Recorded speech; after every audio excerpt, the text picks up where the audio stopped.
तो दोनों का हिस्सा बराबरी चाहूंगा और अपना भी कुछ हिस्सा है कि मैं चाहूंगा, छोटा भी हूँ है ना, और अकेला भी हूँ। फिलहाल तो अकेला महसूस नहीं कर रहा हूँ। भलेसा के पहाड़ी इलाके के गांव से चलकर आया, गरीब के दर्द को गरीब से देख कर आया। ये मैं खुद लिखा हूँ शाम को। जालिम के जुल्म और मजलूम की बेबसी को बेसब्री से देख कर आया। ऑफिसर का व्यवहार एक गरीब से होते हुए देख कर आया। लुटेरे लीडरों के वादे सुनने के बाद आज इस ऐवान में आया। तुमने चुनाव में गरीब के दर्द के साथ खिलवाड़ किया। मैं तो उस दर्द को ऐवान में बांटना चाहता। और कुछ लोग मेरी बातों को पागलपन समझते हैं, कुछ लोग मेरी बातों को दीवाना समझकर कहते हैं। मैं एक चीज ऐवान में बताना चाहूंगा स्पीकर साहब, 15 साल का संघर्ष है। जो कल हमारी आवाज उठी थी, उस आवाज को दबाने के लिए 15 साल से कुछ लोगों ने कोशिश की। अगर उन लोगों ने मेरी आवाज को उठने दिया होता तो शायद आज इस ऐवान में उनकी आवाज बुलंद होती और महराज अपने परिवार के साथ, अपने माँ बाप के साथ अपने घर में बैठा होता। इस बात का ख्याल किया जाए। मैं चाहता हूं ज्यादा लंबी तकरीर न करूं, वक्त की कमी है। यहां पर एलजी का खुतबा हुआ, बहुत सारी बातें हुई, अपोजिशन ने रखी, यहां के लोगों ने रखी, सारे एमएलए ने अपनी अपनी बात रखी। लेकिन एक गाना गुनगुनाना चाहूंगा, जो वादा किया वो निभाना पड़ेगा। हमने इसमें कैजुअल लेबरर्स चाहे जितने भी मुलाजमीन तबका है उनकी तनख्वाहों को बढ़ाने के साथ साथ अगर पक्का किया जा सकता है उसके बारे में सोचना बहुत जरूरी है। हमारे नौजवान बेरोजगार हैं। हम तो चुनाव लड़कर असेंबली में एमएलए बन गए, लेकिन उनका सोचो जिन्होंने तालीम हासिल कर ली और आज घरों में बैठकर कोई रिश्ता देने के काबिल किसी को नहीं समझता है। उनके बारे में भी एहसास करो। मैं अपने दोस्तों को कह रहा था 1,60,000 की तनख्वाह, सर सुन लीजिए, 9,000 की सैलरी, कभी कभार एसपीओज को आपने बड़े पैमाने पे लाया था, 3,000 देंगे, 10,000 देंगे। उनकी भी तनख्वाह ड्यूटी वो एसपीओ से ज्यादा करते हैं। वो जो वीडीसी वाले हैं, बाकी बंदूकें थमा दी, जो भी किया, आप उनको रोजगार के बारे में भी सोच लो। उसके साथ साथ हमारी तनख्वाह भी बढ़ा दी जाए। कुछ लोगों को नहीं चाहिए, अगर अपोजिशन को नहीं चाहिए, यहाँ पे इन लोगों को नहीं चाहिए, लेकिन 1,60,000 से मुझे नहीं लगता जिन लोगों को चाहिए वो अपना एक लेटर लिख के दे किस किस को चाहिए। और कम से कम 3 लाख तनख्वाह वागुजार की जाए उसमें हमारा ही अगर खाली होगा तो चलेगा सर हमारा।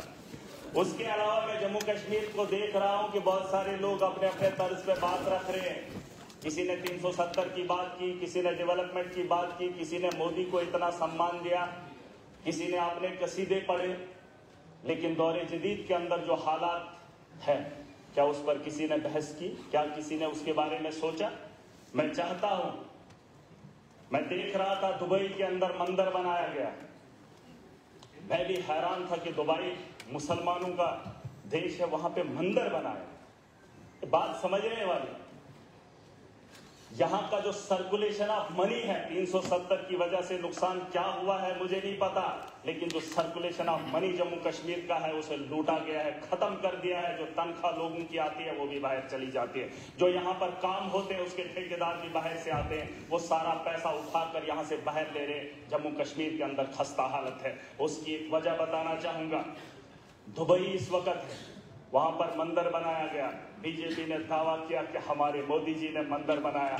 जानते हो, जब मुझे मौका मिला मैं समझने की कोशिश किया तो पता चलता है कि वहां तेल के कुएं हैं रेगिस्तान के अंदर, वहां पर सरखेज जमीन नहीं है, बंजर जमीन से तेल भी निकाला। और जब उन्हें पता चला कि आने वाले कल में तेल का जब खात्मा होगा तो टूरिज्म के जरिए उसको जो है तरक्की याफ्ता बनाएंगे, वो 20 साल 30 साल 100 साल की सोच रखते हैं, इसलिए उन्होंने मंदिर बनाया। यहाँ चैंपियंस ट्रॉफी का मैच दुबई में खेला जाएगा और भारत के लोग वहां पर जाएंगे, जब सैर और तफरी करेंगे, वहां के होटलों में रुकेंगे, रेवेन्यू जनरेट होगा।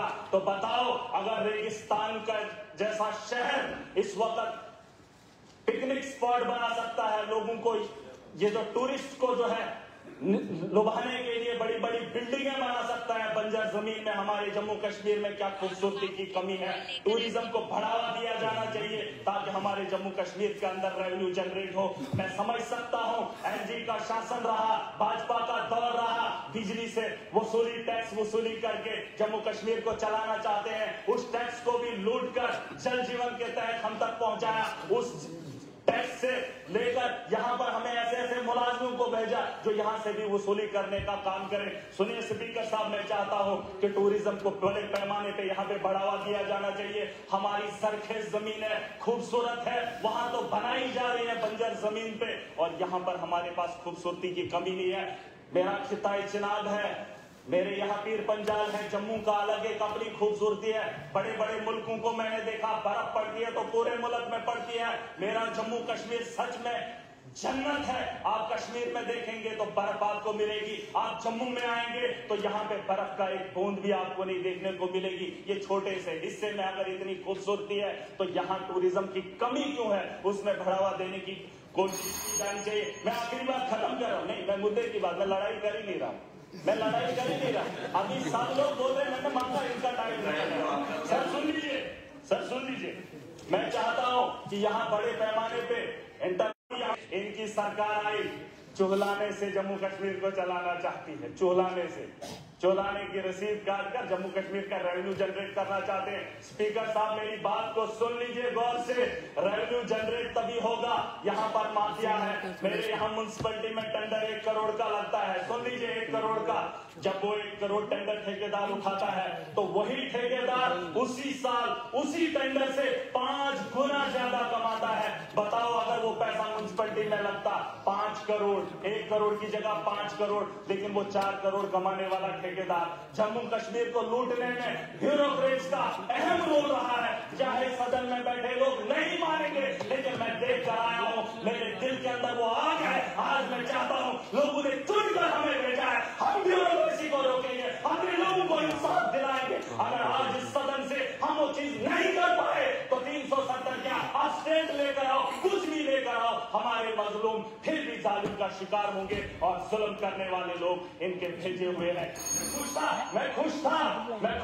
मैं चाहता हूं कि क्वेश्चन सिर्फ भाजपा के लोग करें, क्योंकि क्वेश्चन में इन्होंने कहा जल जीवन में घोटाला है, ब्यूरोक्रेसी नहीं मानती है। मैं यहाँ की सरकार में जो बैठे लोग हैं, ये क्वेश्चन उनको दे ताकि ये उगले कि 10 साल के अंदर हमारी नाकामी क्या रही। इन्होंने कहा कि यूएलबी के यहाँ पर पता नहीं क्या ये जी कौन सा है, एक मिनट, कहते वहां पर ये कुछ कर रहे हैं, पूछो इनसे। यहाँ पर जम्मू कश्मीर के अंदर, खास करके जम्मू के अंदर एजुकेशन की कोई जरूरत नहीं है, यहाँ पर माफिया नहीं है, यहाँ पर करप्शन नहीं है, ये बहुत पाइपें टूटी हुई है। एलजी के दौर में ये मुंह क्यों नहीं खोले? आज जब चुनाव जीत कर आए तो सरकार से क्या पूछ रहे हैं 4 महीने के अंदर, मंत्री जी हमें बता दो कि जल जीवन में काम क्यों नहीं हो रहा। आप खुद से क्यों नहीं पूछेंगे? जल जीवन के अंदर जब स्कैम था, एलजी तुम्हारा था, मोदी तुम्हारा था, तो कसीदे क्यों पड़े जा रहे हैं? और आज बोल रहे हैं कि शराब के ठेके ठीक है, आप सुकून हमें नहीं चाहिए, हमें वो नहीं चाहिए, हमें फलाने। जम्मू के अंदर सब ठीक है, अगर बने तो जो विपक्ष में बैठे लोग चुनकर वादा करके आए, कम से कम उन लोगों को ख्याल करने दें। इनका तो मोदी जी देख लेगा, बाकी जो लोग आए हैं वो अपने मुस्तकबिल खोलते रहेंगे। खुदा हाफिज़। और मैं चाहूंगा, आज हमारे रमजान का महीना है, अभी बात खत्म नहीं हुई है, आगे आने वाले दिनों में बात करूंगा। मैं चाहूंगा सर, और कानूनों में नशे पे बात करते हुए सुन लीजिए, किसी भी हाउस में बैठे हुए शख्स ने ये नहीं पूछा क्या नशा ये लोग बेचते, इनके पास कीमतों का पता है, इनके पास नशा बनाने की चीजें हैं। और महराज को जिस शख्स ने बोला, किसी ने मुंह नहीं खोला, और इस हाउस के अंदर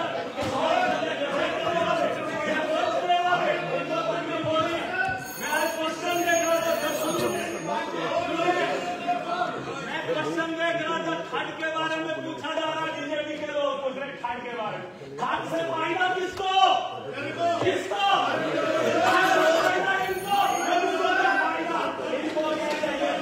सवालों के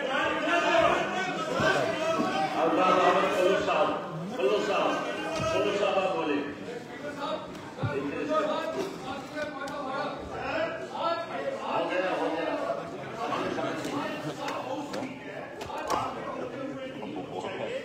इन टोटैलिटी नशा बेचने वाले हैं।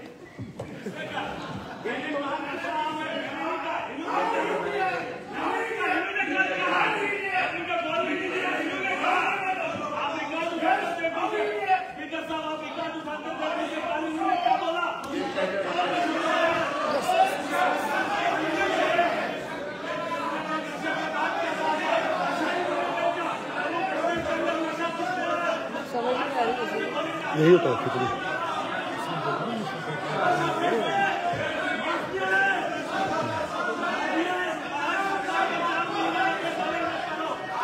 कुछ नहीं करेंगे, जवाब के लिए मोदी जी ने साथ दिया है।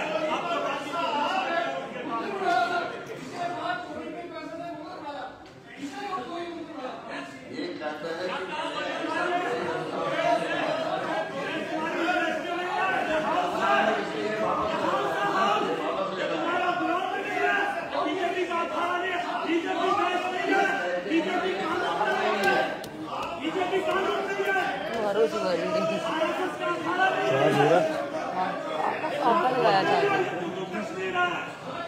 क्यों वो नहीं हो रहा था?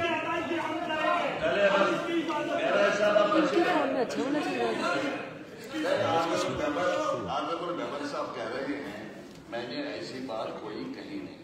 उसका मतलब अगर कहीं भी है तो वापस दे रहे हैं, तो आपको क्या करेंगे?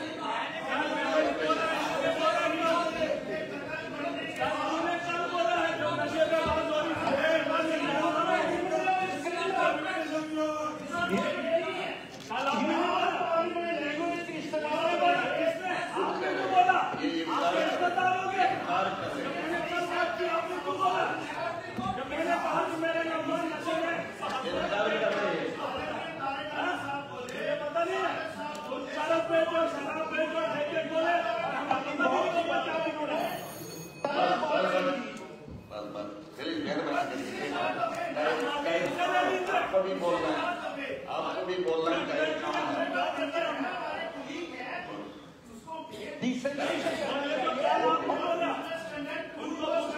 मैं एग्री करता हूँ कि किसी के जज्बात और चलने की इजाजत नहीं दी जा सकती है। तशरीफ रखिए। बोलो साहब, बोले आप। बोलो साहब, आप बोलना चाहते हैं?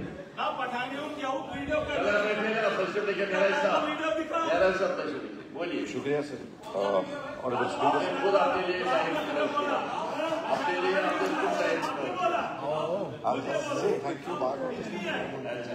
ऑनरेबल स्पीकर साहब, मैं आपका बहुत मशहूर हूँ कि आपने मुझे मौका दिया गवर्नर एड्रेस पे बोलने के लिए। पहले मैं उसके हक में खड़ा हुआ हूँ जो ऑनरेबल अजीज साहब का एड्रेस था।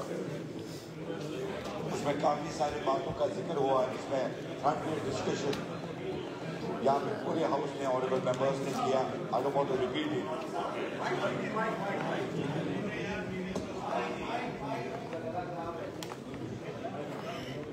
जनाब, सबसे पहले जनाब मैंने अजीज साहब का शुक्रिया किया। उसके साथ साथ अगर हम अपने लोगों के, जम्मू कश्मीर लोगों के लिए यहाँ पे शुक्रिया ना अदा करें, क्योंकि 2014 के बाद 2024 में इलेक्शन हुए तो उसमें बढ़ चढ़ कर जनाब हमारे जम्मू कश्मीर के लोगों ने हिस्सा लिया। उसके साथ साथ 2018 आई थिंक जुलाई 19 जुलाई 2018 के बाद यहाँ पे कोई भी असेंबली काम नहीं कर रही थी, डिसॉल्व हुई थी। 6 साल का वक्फा बहुत ज्यादा था। लोग काफी ज्यादा तंग आ चुके थे।